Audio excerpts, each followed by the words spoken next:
Berkshire Hathaway Incorporated 1997 Chairman's Letter to the Shareholders of Berkshire Hathaway Incorporated. Our gain in net worth during 1997 was $8.0 billion, which increased the per-share book value of both our Class A and Class B stock by 34.1%. Over the last 33 years, that is, since present management took over, per-share book value has grown from $19 to $25,488, a rate of 24.1% compounded annually. 1. All figures used in this report apply to Berkshire's A shares, the successor to the only stock that the company had outstanding. Before 1996, the B shares have an economic interest equal to 130th that of the A. Given our gain of 34.1%, it is tempting to declare victory and move on. But last year's performance was no great triumph. Any investor can chalk up large returns when stocks soar, as they did in 1997. In a bull market, one must avoid the error of the preening duck that quacks boastfully after a torrential rainstorm, thinking that its paddling skills have caused it to rise in the world. A right-thinking duck would instead compare its position after the downpour to that of the other ducks on the pond. So what's our duck rating for 1997? The table on the facing page shows that though we paddled furiously last year, passive ducks that simply invested in the S&P index rose almost as fast as we did. Our appraisal of 1997's performance, then, quack. When the market booms, we tend to suffer in comparison with the S&P index. The index bears no tax costs, nor do mutual funds, since they pass through all tax liabilities to their owners. Last year, on the other hand, Berkshire paid or accrued $4.2 billion for federal income tax, or about 18% of our beginning net worth. Berkshire will always have corporate taxes to pay, which means it needs to overcome their drag in order to justify its existence. Obviously, Charlie Munger, Berkshire's vice chairman and my partner, and I won't be able to lick that handicap every year. But we expect over time to maintain a modest advantage over the index, and that is the yardstick against which you should measure us. We will not ask you to adopt the philosophy of the Chicago Cubs fan who reacted to a string of lackluster seasons by saying, "Why get upset? Everyone has a bad century now and then." Gains in book value are, of course, not the bottom line at Berkshire. What truly counts are gains in per-share intrinsic business value. Ordinarily, though, the two measures tend to move roughly in tandem, and in 1997 that was the case. Led by a blowout performance at Geico, Berkshire's intrinsic value, which far exceeds book value, grew at nearly the same pace as book value. For more explanation of the term intrinsic value, you may wish to refer to our owner's manual, reprinted on pages 62 to 71. This manual sets forth our owner-related business principles, information that is important to all of Berkshire's shareholders. In our last two annual reports, we furnished you a table that Charlie and I believe is central to estimating Berkshire's intrinsic value. In the updated version of that table, which follows, we trace our two key components of value. The first column lists our per-share ownership of investments, including cash and equivalents, and the second column shows our per-share earnings from Berkshire's operating businesses before taxes and purchase accounting adjustments discussed on pages 69 and 70, but after all interest and corporate expenses. The second column excludes all dividends, interest, and capital gains that we realized from the investments presented in the first column. In effect, the columns show what Berkshire would look like were it split into two parts, with one entity holding our investments and the other operating all of our businesses and bearing all corporate costs. Pre-tax earnings per share. Investments excluding all income from. Year per share investments $1,967, $41, 1.09. 1977 $372, 12.44. 1987 $3,910, 108.14. 1997 $38,043, 717.82. Pundits who ignore what our 38,000 employees contribute to the company and instead simply view Berkshire as a de facto investment company should study the figures in the second column. We made our first business acquisition in 1967, and since then our pre-tax operating earnings have grown from $1 million to $888 million. Furthermore, as noted, in this exercise we have assigned all of Berkshire's corporate expenses, overhead of $6.6 million, interest of $66.9 million, and shareholder contributions of $15.4 million to our business operations, even though a portion of these could just as well have been assigned to the investment side. Here are the growth rates of the two segments by decade. Pre-tax earnings per share. Investments excluding all income from. Decade-ending per-share investments 1977, 24.6%, 27.6%. 1987, 26.5%, 24.1%. 1997, 25.5%, 20.8%. Annual growth rate 1967-1997, 25.6%, 24.2%. During 1997, both parts of our business grew at a satisfactory rate, with investments increasing by $9,543 per share, or 33.5%, and operating earnings growing by $296.43 per share, or 70.3%. One important caveat: because we were lucky in our super cat insurance business to be discussed later, and because Geico's underwriting gain was well above what we can expect in most years, our 1997 operating earnings were much better than we anticipated and also more than we expect for 1998. Our rate of progress in both investments and operations is certain to fall in the future. For anyone deploying capital, nothing recedes like success. My own history makes the point. Back in 1951, when I was attending Ben Graham's class at Columbia, an idea giving me a $10,000 gain improved my investment performance for the year by a full 100 percentage points. Today, an idea producing a $500 million pre-tax profit for Berkshire adds 1 percentage point to our performance. It's no wonder that my annual results in the 1950s were better by nearly 30 percentage points than my annual gains in any subsequent decade. Charlie's experience was similar. We weren't smarter then, just smaller. At our present size, any performance superiority we achieve will be minor. We will be helped, however, by the fact that the businesses to which we have already allocated capital, both operating subsidiaries and companies in which we are passive investors, have splendid long-term prospects. We are also blessed with a managerial core that is unsurpassed in ability and focus. Most of these executives are wealthy and do not need the pay they receive from Berkshire to maintain their way of life. They are motivated by the joy of accomplishment, not by fame or fortune. Though we are delighted with what we own, we are not pleased with our prospects for committing incoming funds. Prices are high for both businesses and stocks. That does not mean that the prices of either will fall. We have absolutely no view on that matter. But it does mean that we get relatively little in prospective earnings when we commit fresh money. Under these circumstances, we try to exert a Ted Williams kind of discipline. In his book The Science of Hitting, Ted explains that he carved the strike zone into 77 cells, each the size of a baseball. Swinging only at balls in his best cell, he knew, would allow him to bat .400. Reaching for balls in his worst spot, the low outside corner of the strike zone, would reduce him to .230. In other words, waiting for the fat pitch would mean a trip to the Hall of Fame. Swinging indiscriminately would mean a ticket to the minors. If they are in the strike zone at all, the business pitches we now see are just catching the lower outside corner. If we swing, we will be locked into low returns. But if we let all of today's balls go by, there can be no assurance that the next ones we see will be more to our liking. Perhaps the attractive prices of the past were the aberrations, not the full prices of today. Unlike Ted, we can't be called out if we resist 3 pitches that are barely in the strike zone. Nevertheless, just standing there, day after day, with my bat on my shoulder is not my idea of fun. Unconventional commitments. When we can't find our favorite commitment, a well-run and sensibly priced business with fine economics, we usually opt to put new money into very short-term instruments of the highest quality. Sometimes, however, we venture elsewhere. Obviously, we believe that the alternative commitments we make are more likely to result in profit than loss. But we also realize that they do not offer the certainty of profit that exists in a wonderful business secured at an attractive price. Finding that kind of opportunity, we know that we are going to make money, the only question being when. With alternative investments, we think that we are going to make money.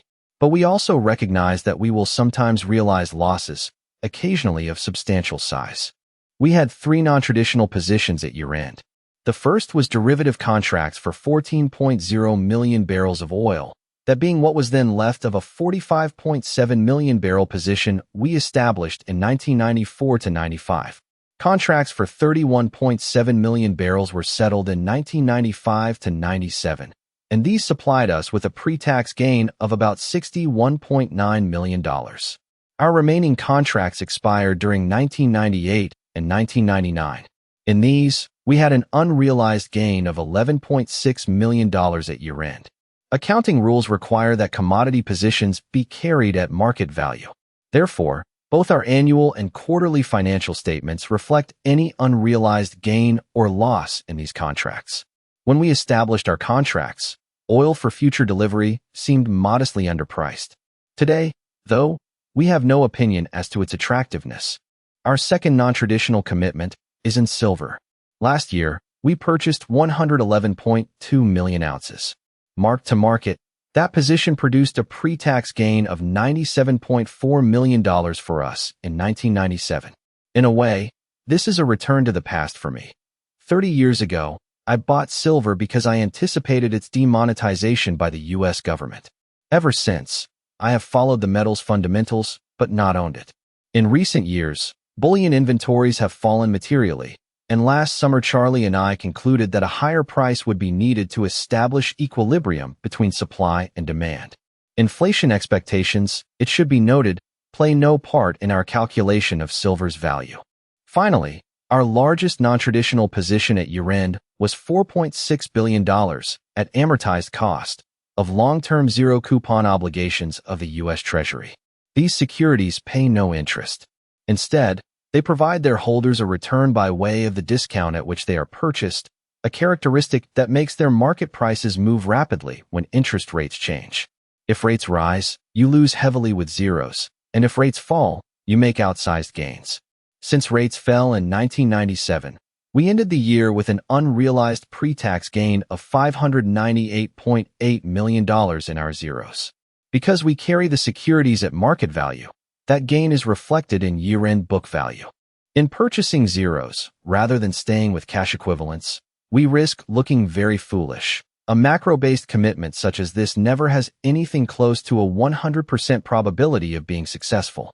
However, you pay Charlie and me to use our best judgment, not to avoid embarrassment, and we will occasionally make an unconventional move when we believe the odds favor it. Try to think kindly of us when we blow one. Along with President Clinton, we will be feeling your pain. The Munger family has more than 90% of its net worth in Berkshire, and the Buffetts more than 99%. How we think about market fluctuations is a short quiz. If you plan to eat hamburgers throughout your life and are not a cattle producer, should you wish for higher or lower prices for beef? Likewise, if you are going to buy a car from time to time but are not an auto manufacturer, should you prefer higher or lower car prices? These questions, of course, answer themselves. But now for the final exam. If you expect to be a net saver during the next 5 years, should you hope for a higher or lower stock market during that period? Many investors get this one wrong. Even though they are going to be net buyers of stocks for many years to come, they are elated when stock prices rise and depressed when they fall. In effect, they rejoice because prices have risen for the hamburgers they will soon be buying. This reaction makes no sense. Only those who will be sellers of equities in the near future should be happy at seeing stocks rise. Prospective purchasers should much prefer sinking prices. For shareholders of Berkshire who do not expect to sell, the choice is even clearer. To begin with, our owners are automatically saving even if they spend every dime they personally earn. Berkshire saves for them by retaining all earnings, thereafter using these savings to purchase businesses and securities. Clearly, the more cheaply we make these buys, the more profitable our owners' indirect savings program will be. Furthermore, through Berkshire you own major positions in companies that consistently repurchase their shares. The benefits that these programs supply us grow as prices fall. When stock prices are low, the funds that an investee spends on repurchases increase our ownership of that company by a greater amount than is the case when prices are higher. For example, the repurchases that Coca-Cola, The Washington Post, and Wells Fargo made in past years at very low prices benefited Berkshire far more than do today's repurchases, made at loftier prices. At the end of every year, About 97% of Berkshire shares are held by the same investors who own them at the start of the year. That makes them savers. They should therefore rejoice when markets decline and allow both us and our investees to deploy funds more advantageously. So smile when you read a headline that says, "Investors lose as market falls." Edit it in your mind to "Disinvestors lose as market falls, but investors gain." Though writers often forget this truism, there is a buyer for every seller, and what hurts one necessarily helps the other. As they say in golf matches, every putt makes someone happy. We gained enormously from the low prices placed on many equities and businesses in the 1970s and 1980s. Markets that then were hostile to investment transients were friendly to those taking up permanent residence. In recent years, the actions we took in those decades have been validated, but we have found few new opportunities. In its role as a corporate saver, Berkshire continually looks for ways to sensibly deploy capital, but it may be some time before we find opportunities that get us truly excited. Insurance operations. Overview. What does excite us, however, is our insurance business. Geico is flying, and we expect that it will continue to do so. Before we expound on that, though, let's discuss float and how to measure its cost. Unless you understand this subject, it will be impossible for you to make an informed judgment about Berkshire's intrinsic value. To begin with, float is money we hold but don't own. In an insurance operation, float arises because premiums are received before losses are paid, an interval that sometimes extends over many years. During that time, the insurer invests the money. Typically, this pleasant activity carries with it a downside. The premiums that an insurer takes in usually do not cover the losses and expenses it eventually must pay. That leaves it running an underwriting loss, which is the cost of float. An insurance business has value if its cost of float over time is less than the cost the company would otherwise incur to obtain funds. But the business is a lemon if its cost of float is higher than market rates for money. A caution is appropriate here, because loss costs must be estimated. Insurers have enormous latitude in figuring their underwriting results, and that makes it very difficult for investors to calculate a company's true cost of float. Estimating errors, usually innocent but sometimes not, can be huge. The consequences of these miscalculations flow directly into earnings. An experienced observer can usually detect large-scale errors in reserving, but the general public can typically do no more than accept what's presented, and at times I have been amazed by the numbers that big-name auditors have implicitly blessed. As for Berkshire, Charlie and I attempt to be conservative in presenting its underwriting results to you, because we have found that virtually all surprises in insurance are unpleasant ones. As the numbers in the following table show, Berkshire's insurance business has been a huge winner. For the table, we have calculated our float, which we generate in large amounts relative to our premium volume, by adding net loss reserves, loss adjustment reserves, funds held under reinsurance assumed, and unearned premium reserves, and then subtracting agents' balances, prepaid acquisition costs, prepaid taxes, and deferred charges applicable to assumed reinsurance. Our cost of float is determined by our underwriting loss or profit. In those years when we have had an underwriting profit, such as the last 5, our cost of float has been negative. In effect, we have been paid for holding money. Since 1967, when we entered the insurance business, our float has grown at an annual compounded rate of 21.7%. Better yet, it has cost us nothing, and in fact has made us money. Therein lies an accounting irony. Though our float is shown on our balance sheet as a liability, it has had a value to Berkshire greater than an equal amount of net worth would have had. The expiration of several large contracts will cause our float to decline during the first quarter of 1998, but we expect it to grow substantially over the long term. We also believe that our cost of float will continue to be highly favorable. Supercat insurance. Occasionally, however, the cost of our float will spike severely. That will occur because of our heavy involvement in the supercat business, which by its nature is the most volatile of all insurance lines. In this operation, we sell policies that insurance and reinsurance companies purchase in order to limit their losses when megacatastrophes strike. Berkshire is the preferred market for sophisticated buyers. When the big one hits, the financial strength of supercat riders will be tested, and Berkshire has no peer in this respect. Since truly major catastrophes are rare occurrences, our supercat business can be expected to show large profits in most years and to record a huge loss occasionally. In other words, the attractiveness of our supercat business will take a great many years to measure. What you must understand, however, is that a truly terrible year in the supercat business is not a possibility. It's a certainty. The only question is when it will come. Last year, we were very lucky in our supercat operation. The world suffered no catastrophes that caused huge amounts of insured damage, so virtually all premiums that we received dropped to the bottom line. This pleasant result has a dark side, however. Many investors who are innocents, meaning that they rely on representations of salespeople rather than on underwriting knowledge of their own, have come into the reinsurance business by means of purchasing pieces of paper that are called catastrophe bonds. The second word in this term, though, is an Orwellian misnomer. A true bond obliges the issuer to pay. These bonds, in effect, are contracts that lay a provisional promise to pay on the purchaser. This convoluted arrangement came into being because the promoters of the contracts wished to circumvent laws that prohibit the writing of insurance by entities that haven't been licensed by the state. A side benefit for the promoters is that calling the insurance contract a bond may also cause unsophisticated buyers to assume that these instruments involve far less risk than is actually the case. Truly outsized risks will exist in these contracts if they are not properly priced. A pernicious aspect of catastrophe insurance, however, makes it likely that mispricing, even of a severe variety, will not be discovered for a very long time. Consider, for example, the odds of throwing a 12 with a pair of dice, 1 out of 36. Now assume that the dice will be thrown once a year, that you, the bond buyer, agree to pay $50 million if a 12 appears, and that for insuring this risk you take in an annual premium of $1 million. That would mean you had significantly underpriced the risk. Nevertheless, you could go along for years thinking you were making money. Indeed, easy money. There is actually a 75.4% probability that you would go for a decade without paying out a dime. Eventually, however, you would go broke. In this dice example, the odds are easy to figure. Calculations involving monster hurricanes and earthquakes are necessarily much fuzzier, and the best we can do at Berkshire is to estimate a range of probabilities for such events.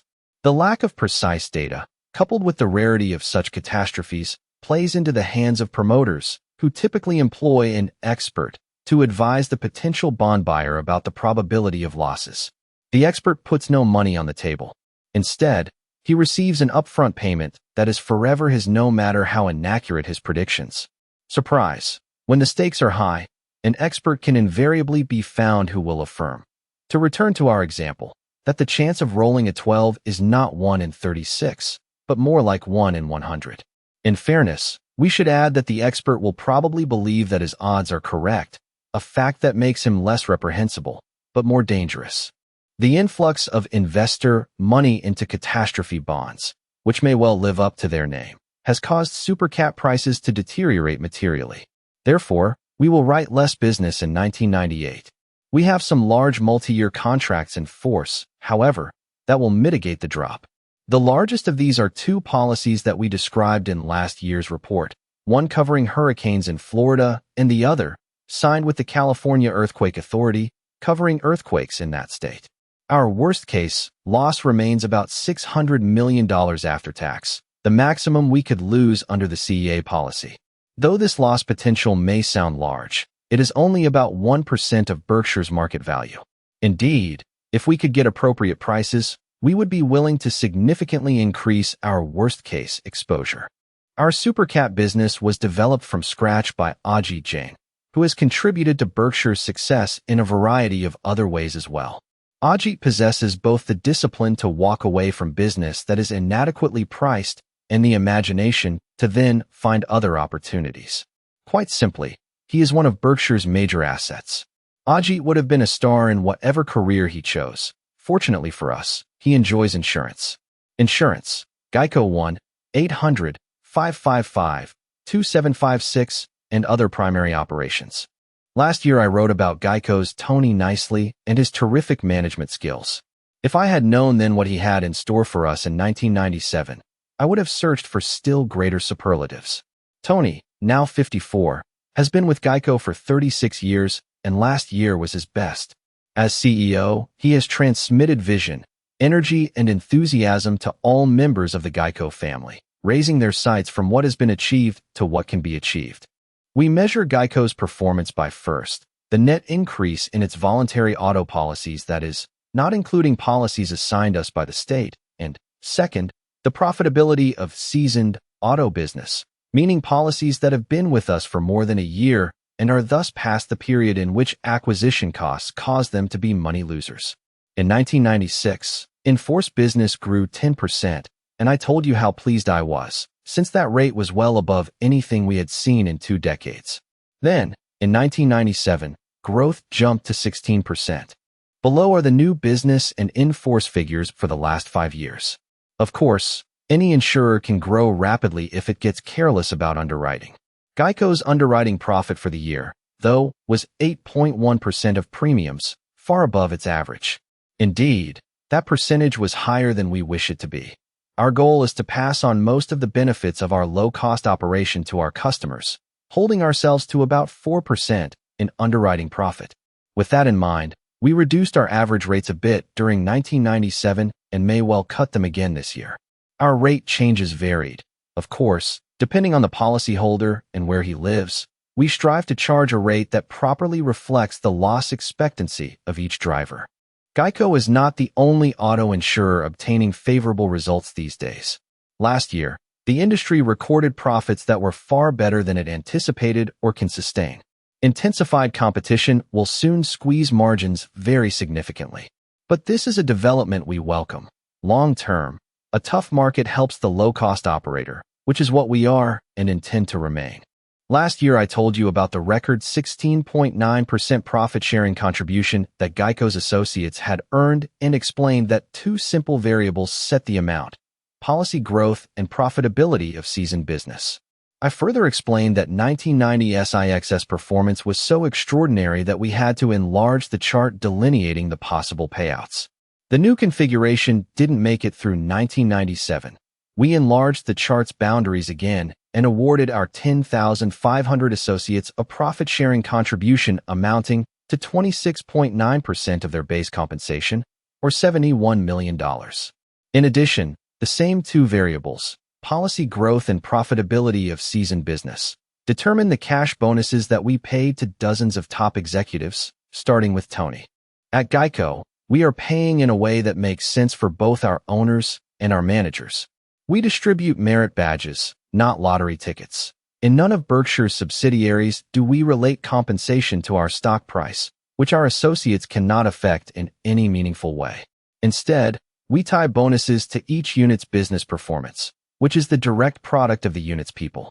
When that performance is terrific, as it has been at Geico, there is nothing Charlie and I enjoy more than writing a big check. Geico's underwriting profitability will probably fall in 1998, but the company's growth could accelerate. We're planning to step on the gas. Geico's marketing expenditures this year will top $100 million, up 50% from 1997. Our market share today is only 3%, a level of penetration that should increase dramatically in the next decade. The auto insurance industry is huge. It does about $115 billion of volume annually, and there are tens of millions of drivers who would save substantial money by switching to us. In the 1995 report, I described the enormous debt that you and I owe to Lorimer Davidson. On a Saturday early in 1951, he patiently explained the ins and outs of both Geico and its industry to me. A 20-year-old stranger who'd arrived at Geico's headquarters uninvited and unannounced. Davey later became the company's CEO and has remained my friend and teacher for 47 years. The huge rewards that Geico has heaped on Berkshire would not have materialized had it not been for his generosity and wisdom. Indeed, had I not met Davey, I might never have grown to understand the whole field of insurance, which over the years has played such a key part in Berkshire's success. Davey turned 95 last year, and it's difficult for him to travel. Nevertheless, Tony and I hope that we can persuade him to attend our annual meeting, so that our shareholders can properly thank him for his important contributions to Berkshire. Wish us luck. Though they are, of course, far smaller than Geico, our other primary insurance operations turned in results last year that, in aggregate, were fully as stunning. National Indemnity's traditional business had an underwriting profit of 32.9% and, as usual, developed a large amount of float compared to premium volume. Over the last 3 years, this segment of our business, run by Don Worster, has had a profit of 24.3%. Our home state operation, managed by Rod Eldred, recorded an underwriting profit of 14.1%, even though it continued to absorb the expenses of geographical expansion.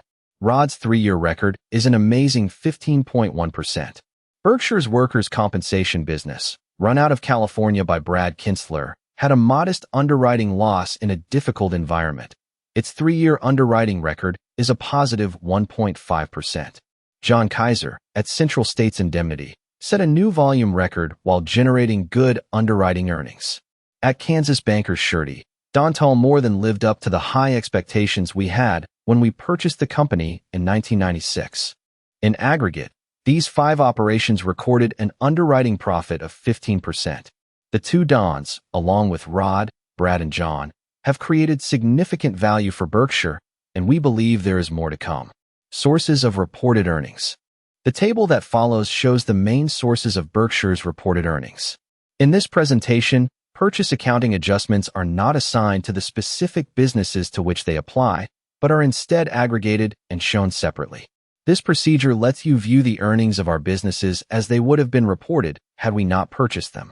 For the reasons discussed on pages 69 and 70, this form of presentation seems to us to be more useful to investors and managers than one utilizing generally accepted accounting principles GAAP, which require purchase premiums to be charged off business by business. The total earnings we show in the table are, of course, identical to the GAAP total in our audited financial statements. Overall, our operating businesses continue to perform exceptionally well, far outdoing their industry norms. We are particularly pleased that profits improved at Helzberg's after a disappointing 1996. Jeff Comment, Helzberg's CEO, took decisive steps early in 1997 that enabled the company to gain real momentum by the crucial Christmas season. In the early part of this year, as well, sales remained strong. Casual observers may not appreciate just how extraordinary the performance of many of our businesses has been. If the earnings history of, say, Buffalo News or Scott Fetzer is compared to the records of their publicly owned peers, their performance might seem to have been unexceptional. But most public companies retain 2/3 or more of their earnings to fund their corporate growth. In contrast, those Berkshire subsidiaries have paid 100% of their earnings to us, their parent company, to fund our growth. In effect, the records of the public companies reflect the cumulative benefits of the earnings they have retained, while the records of our operating subsidiaries get no such boost. Over time, however, the earnings these subsidiaries have distributed have created truly huge amounts of earning power elsewhere in Berkshire. The News, Seas and Scott Fetzer have alone paid us $1.8 billion, which we have gainfully employed elsewhere. We owe their managements our gratitude for much more than the earnings that are detailed in the table. Additional information about our various businesses is given on pages 36 to 50, where you will also find our segment earnings reported on a GAAP basis. In addition, on pages 55 to 61, we have rearranged Berkshire's financial data into 4 segments on a non-GAAP basis, a presentation that corresponds to the way Charlie and I think about the company. Our intent is to supply you with the financial information that we would wish you to give us if our positions were reversed. Look through earnings. Reported earnings are a poor measure of economic progress at Berkshire, in part because the numbers shown in the table presented earlier include only the dividends we receive from investees, though these dividends typically represent only a small fraction of the earnings attributable to our ownership. Not that we mind this division of money, since on balance we regard the undistributed earnings of investees as more valuable to us than the portion paid out. The reason is simple. Our investees often have the opportunity to reinvest earnings at high rates of return. So why should we want them paid out? To depict something closer to economic reality at Berkshire than reported earnings, though, we employ the concept of look-through earnings. As we calculate these, they consist of 1. The operating earnings reported in the previous section, plus 2. Our share of the retained operating earnings of major investees that, under GAAP accounting, are not reflected in our profits, less 3. An allowance for the tax that would be paid by Berkshire if these retained earnings of investees had instead been distributed to us. When tabulating operating earnings here, we exclude purchase accounting adjustments as well as capital gains and other major non-recurring items. The following table sets forth our 1997 look-through earnings, though I warn you that the figures can be no more than approximate, since they are based on a number of judgment calls. The dividends paid to us by these investees have been included in the operating earnings. In 1997, we agreed to acquire Star Furniture and International Dairy Queen, a deal that closed early in 1998. Both businesses fully meet our criteria. They are understandable, possess excellent economics, and are run by outstanding people. The Star transaction has an interesting history. Whenever we buy into an industry whose leading participants aren't known to me, I always ask our new partners, are there any more at home like you? Upon our purchase of Nebraska Furniture Mart in 1983, therefore, the Blumkin family told me about 3 outstanding furniture retailers in other parts of the country. At the time, however, none was for sale. Many years later, Irv Blumkin learned that Bill Child, CEO of R.C. Wiley, one of the recommended 3, might be interested in merging, and we promptly made the deal described in the 1995 report. We have been delighted with that association. Bill is the perfect partner. Furthermore, when we asked Bill about industry standouts, he came up with the remaining 2 names given me by the Blumkins, one of these being Star Furniture of Houston. But time went by without there being any indication that either of the 2 was available. On the Thursday before last year's annual meeting, however, Bob Denham of Salomon told me that Melvin Wolfe, the longtime controlling shareholder and CEO of Star, wanted to talk. At our invitation, Melvin came to the meeting and spent his time in Omaha confirming his positive feelings about Berkshire. I, meanwhile, looked at Star's financials and liked what I saw. A few days later, Melvin and I met in New York and made a deal in a single 2-hour session. As was the case with the Blumkins and Bill Child, I had no need to check leases, work out employment contracts, etc.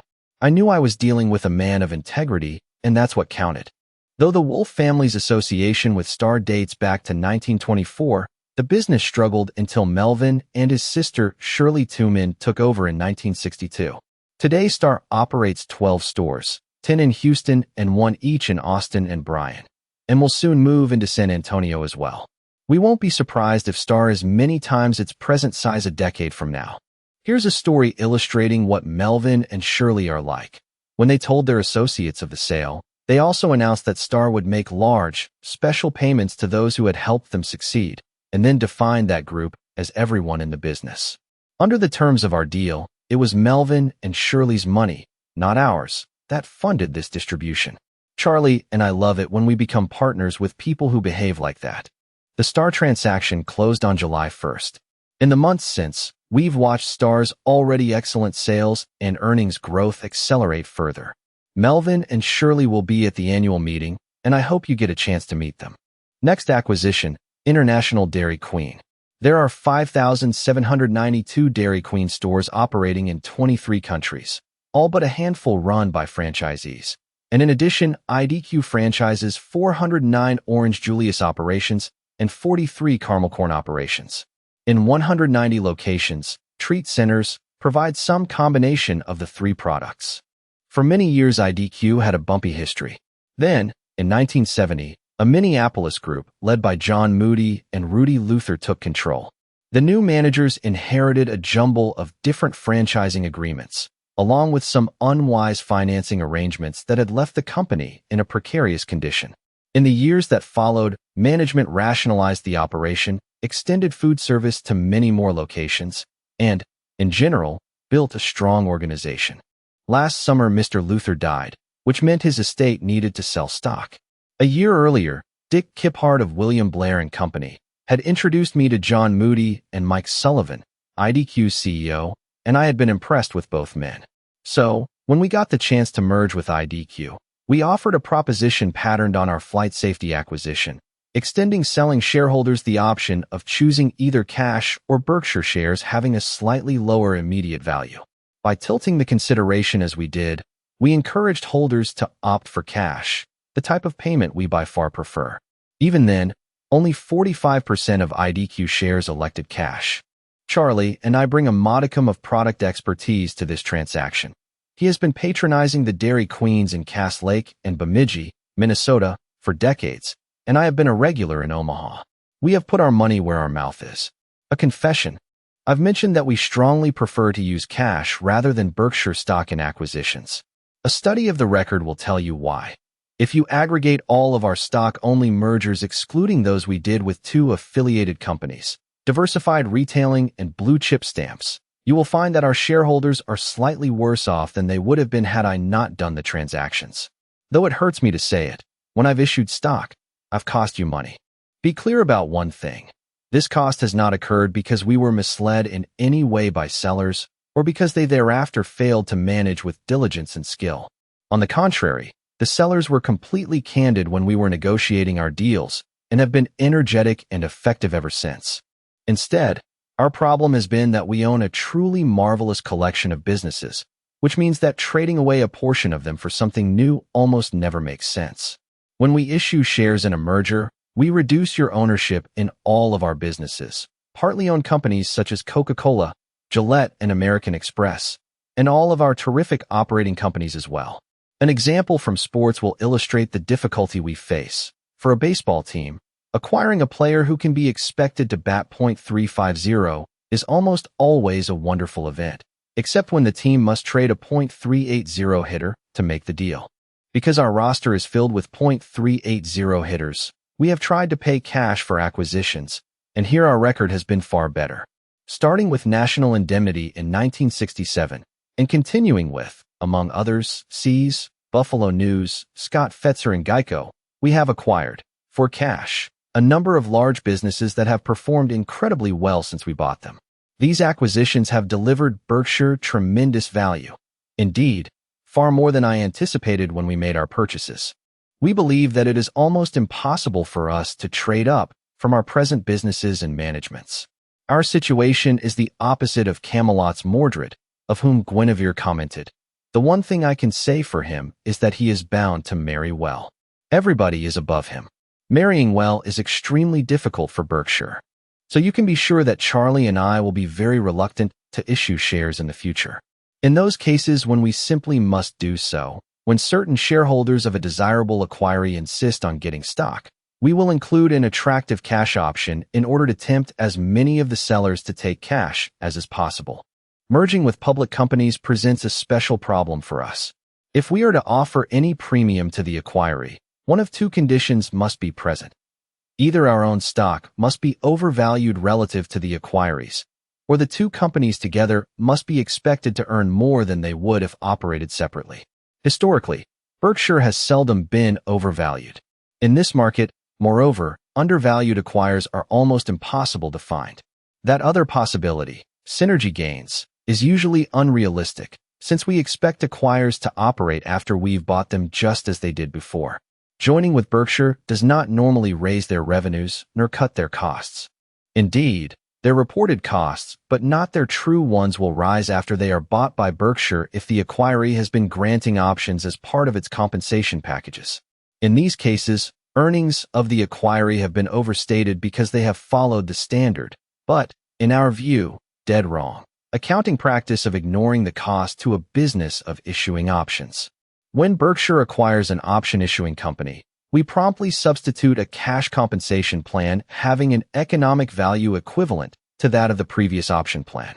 The acquiree's true compensation cost is thereby brought out of the closet and charged, as it should be, against earnings. The reasoning that Berkshire applies to the merger of public companies should be the calculus for all buyers. Paying a takeover premium does not make sense for any acquirer unless its stock is overvalued relative to the acquirees, or b, the 2 enterprises will earn more combined than they would separately. Predictably, acquirers normally hew to the second argument because very few are willing to acknowledge that their stock is overvalued. However, voracious buyers, the ones that issue shares as fast as they can print them, are tacitly conceding that point. Often, also, they are running Wall Street's version of a chain letter scheme. In some mergers there truly are major synergies, though oftentimes the acquirer pays too much to obtain them, but at other times the cost and revenue benefits that are projected prove illusory. Of one thing, however, be certain. If a CEO is enthused about a particularly foolish acquisition, both his internal staff and his outside advisors will come up with whatever projections are needed to justify his stance. Only in fairy tales are emperors told that they are naked. We made net sales during the year that amounted to about 5% of our beginning portfolio. In these, we significantly reduced a few of our holdings that are below the $750 million threshold for itemization, and we also modestly trimmed a few of the larger positions that we detail. Some of the sales we made during 1997 were aimed at changing our bond-stock ratio moderately in response to the relative values that we saw in each market, a realignment we have continued in 1998.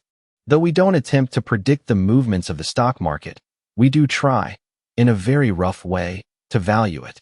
At the annual meeting last year, with the Dow at 70.71 and long-term Treasury yields at 6.89%, Charlie and I stated that we did not consider the market overvalued if one, interest rates remained where they were or fell, and two, American business continued to earn the remarkable returns on equity that it had recently recorded. So far, interest rates have fallen. That's one requisite satisfied, and returns on equity still remain exceptionally high.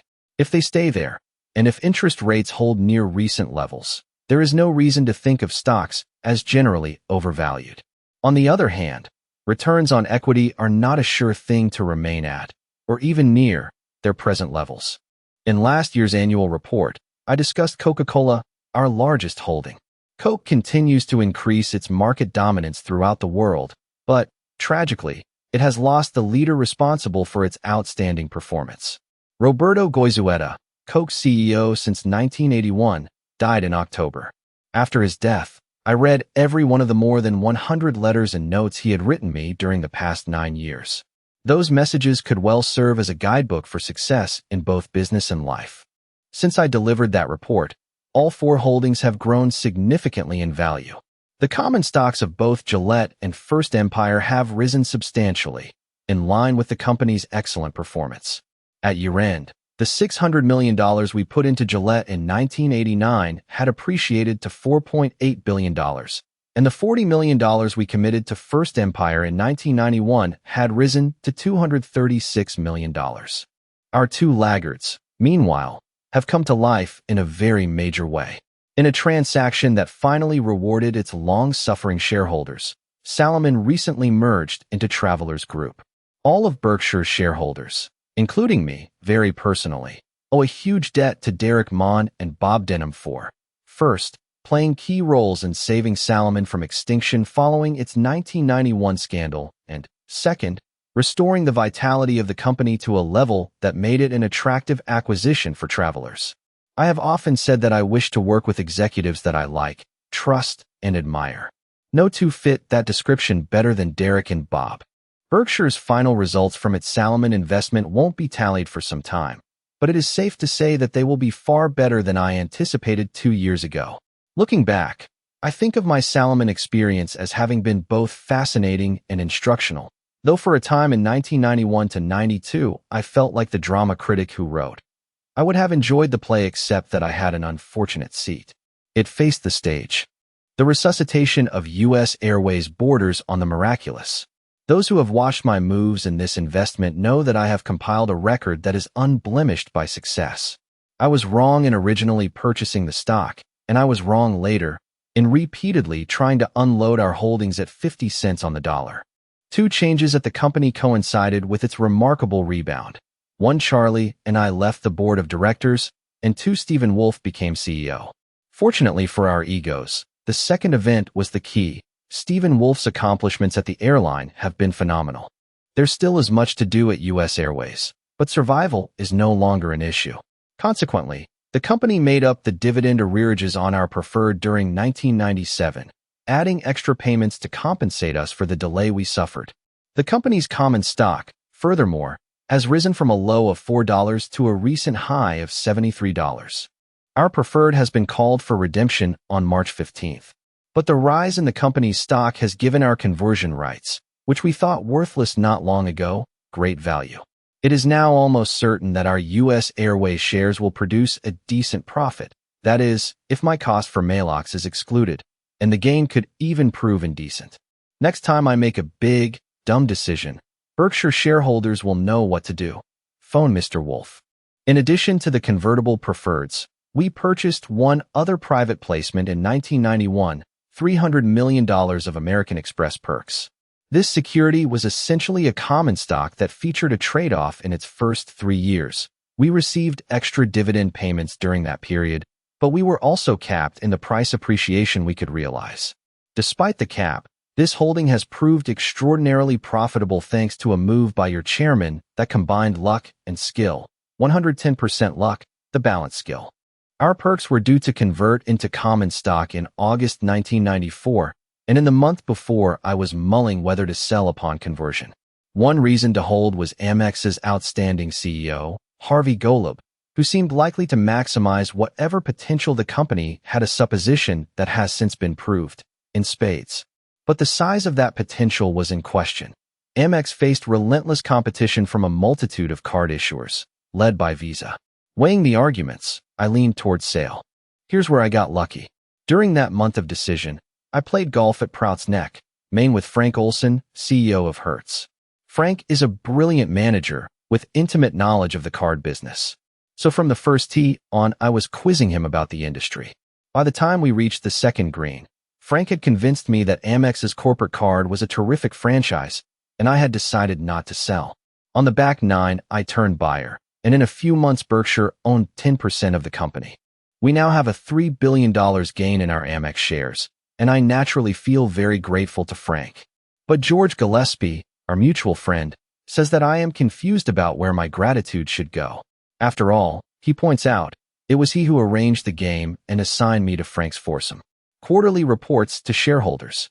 In last year's letter, I described the growing costs we incur in mailing quarterly reports and the problems we have encountered in delivering them to street-name shareholders.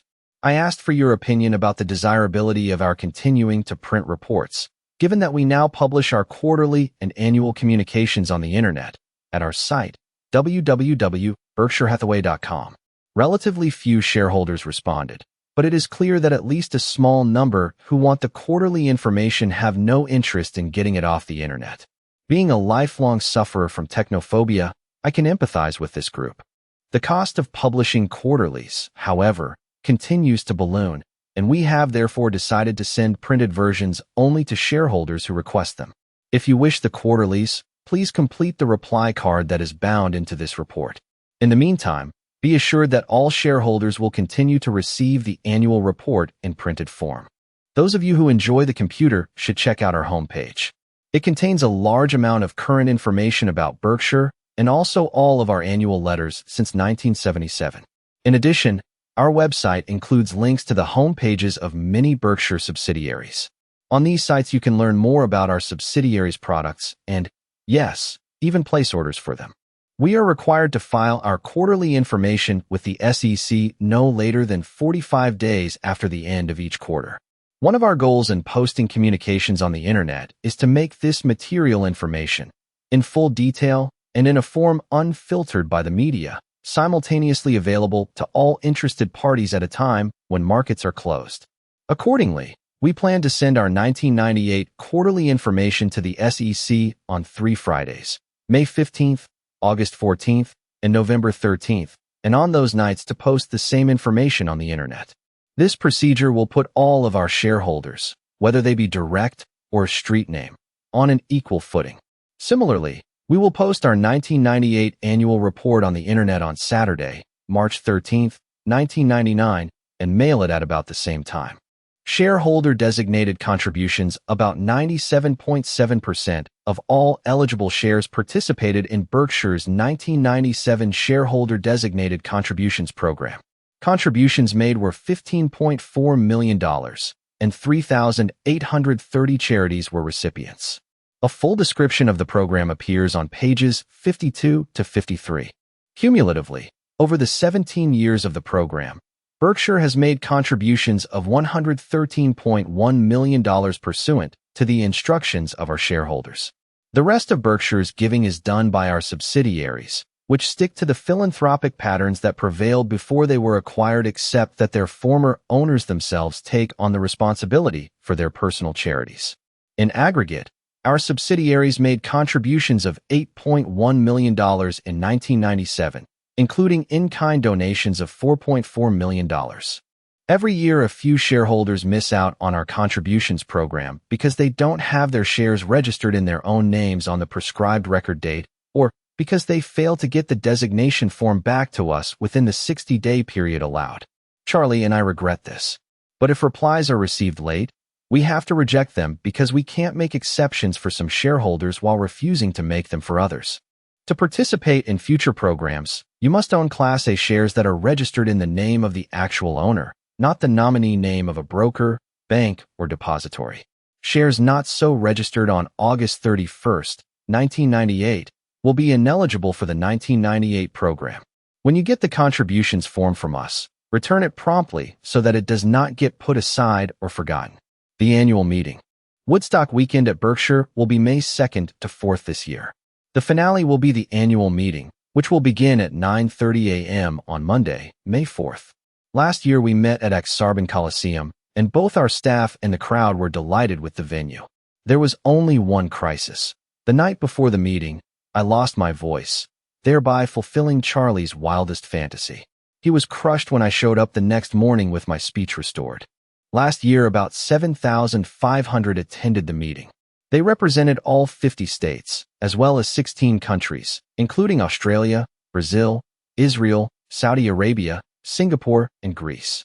Taking into account several overflow rooms, we believe that we can handle more than 11,000 people, and that should put us in good shape this year, even though our shareholder count has risen significantly. Parking is ample at Ak-Sar-Ben, acoustics are excellent, and seats are comfortable. The doors will open at 7 a.m. on Monday, and at 8:30 we will again feature the world premiere of a movie epic produced by Mark Hamburg, our CFO. The meeting will last until 3:30, with a short break at noon. This interval will permit the exhausted to leave unnoticed and allow time for the hardcore to lunch at Ak-Sar-Ben's concession stands. Charlie and I enjoy questions from owners, so bring up whatever is on your mind. Berkshire products will again be for sale in the halls outside the meeting room. Last year, not that I pay attention to this sort of thing, we again set sales records, moving 2,500 pounds of See's candy, 1,350 pairs of Dexter shoes, $75,000 of World Books and related publications, and 888 sets of Kakut knives. We also took orders for a new line of apparel featuring our Berkshire logo and sold about 1,000 polo, sweat, and t-shirts. At this year's meeting, we will unveil our 1998 collection. Geico will again be on hand with a booth staffed by Star Associates from its regional offices. Find out whether you can save money by shifting your auto insurance to Geico. About 40% of those who check us out learn that savings are possible. The proportion is not 100% because insurers differ in their underwriting judgments, with some favoring drivers who live in certain geographical areas and work at certain occupations more than we do. We believe, however, that we more frequently offer the low price than does any other national carrier selling insurance to all comers. In the Geico informational material that accompanies this report, you will see that in 38 states we now offer a special discount of as much as 8% to our shareholders. We also have applications pending that would extend this discount to drivers in other states. An attachment to the proxy material that is enclosed with this report explains how you can obtain the card you will need for admission to the meeting. We expect a large crowd, so get plane, hotel, and car reservations promptly. American Express 800-799-6634 will be happy to help you with arrangements. As usual, we will have buses at the larger hotels that will take you to and from the meeting and also deliver you to Nebraska Furniture Mart, Borsheim's, and the airport after its conclusion. You are likely, however, to find a car handy. NFM's main store, located on a 75-acre site about a mile from Ak-Sar-Ben, is open from 10 a.m. to 9 p.m. on weekdays, 10 a.m. to 6 p.m. on Saturdays, and noon to 6 p.m. on Sundays. During the period from May 1st to May 5th, shareholders who present NFM with the coupon that will accompany their meeting ticket will be entitled to a discount that is otherwise restricted to its employees. Borsheim's normally is closed on Sunday, but will be open for shareholders from 10 a.m. to 6 p.m. on May 3rd. Last year was our second best shareholders' day, exceeded only by 1990 SIXS. I regard this slippage as an anomaly and hope that you will prove me right this year. Charlie will be available for autographs. He smiles, however, only if the paper he signs is a Berkshire sales ticket. Shareholders who wish to visit on Saturday 10 a.m. to 5:30 p.m. or on Monday 10 a.m. to 8 p.m. should be sure to identify themselves as Berkshire owners so that Susan Jacques, Berkshire CEO, can make you especially welcome. Susan, I should add, had a fabulous year in 1997. As a manager, she is everything that an owner hopes for. On Sunday afternoon, we will also have a special treat for bridge players in the mall outside of Bershire's. There, Bob Hammond, a legend of the game for more than 3 decades, will take on all comers. Join in and dazzle Bob with your skill. My favorite steakhouse, Goritz, opens one Sunday a year for Berkshire shareholders on the night before the annual meeting. Last year, the restaurant started serving at 4 p.m. and finished about 1:30 a.m., an endurance trial that was the result of taking 1,100 reservations versus a seating capacity of 235. If you make a reservation and then can't attend, be sure to let Goritz know promptly, since it goes to great effort to help us, and we want to reciprocate. You can make reservations beginning on April 1st, but not before by calling 402-551-3733. Last year I had to leave Goritz a little early because of my voice problem, but this year I plan to leisurely savor every bite of my rare T-bone and double order of hash browns.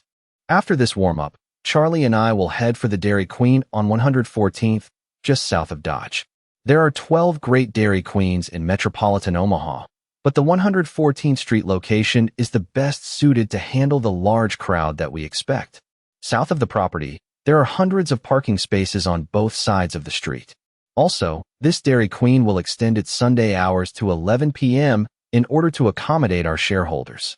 The 114th Street operation is now run by 2 sisters, Coney Burge and Deb Novotny, whose grandfather put up the building in 1962 at what was then the outer edge of the city. Their mother, Jan Noble, took over in 1972, and Coney and Deb continue as third-generation owner-managers. Jan, Coney, and Deb will all be on hand Sunday evening, and I hope that you meet them. Enjoy one of their hamburgers if you can't get into Goritz. And then, around 8 o'clock, join me in having a dusty sundae for dessert. This item is a personal specialty. The Dairy Queen will furnish you a copy of my recipe and will be offered only on Shareholder Sunday. The Omaha Royals and Albuquerque Dukes will play baseball on Saturday evening, May 2nd, at Rosenblatt Stadium. As usual, your chairman, shamelessly exploiting his 25% ownership of the team, will take the mound. But this year you will see something new. In past games, much to the bafflement of the crowd, I have shaken off the catcher's first call. He has consistently asked for my sweeping curve, and I have just as regularly resisted. Instead, I have served up a pathetic fastball, which on my best day was clocked at 8 miles per hour with a following wind. There's a story behind my unwillingness to throw the curveball. As some of you may know, Candy Cummings invented the curve in 1867 and used it to great effect in the National Association, where he never won less than 28 games in a season. The pitch, however, drew immediate criticism from the very highest of authorities, namely Charles Eliot, then president of Harvard University, who declared, "I have heard that this year we at Harvard won the baseball championship because we have a pitcher who has a fine curveball. I am further instructed that the purpose of the curveball is to deliberately deceive the batter. Harvard is not in the business of teaching deception. I'm not making this up. Ever since I learned of President Eliot's moral teachings on this subject, I have scrupulously refrained from using my curve, however devastating its effect might have been on hapless batters. Now, however, it is time for my karma to run over Eliot's dogma and for me to quit holding back. Visit the park on Saturday night and marvel at the majestic arc of my breaking ball. Our proxy statement includes information about obtaining tickets to the game. We will also provide an information packet describing the local hot spots, including, of course, those 12 Dairy Queens. Come to Omaha, the cradle of capitalism, in May and enjoy yourself. Warren E. Buffett, February 27, 1998, Chairman of the Board.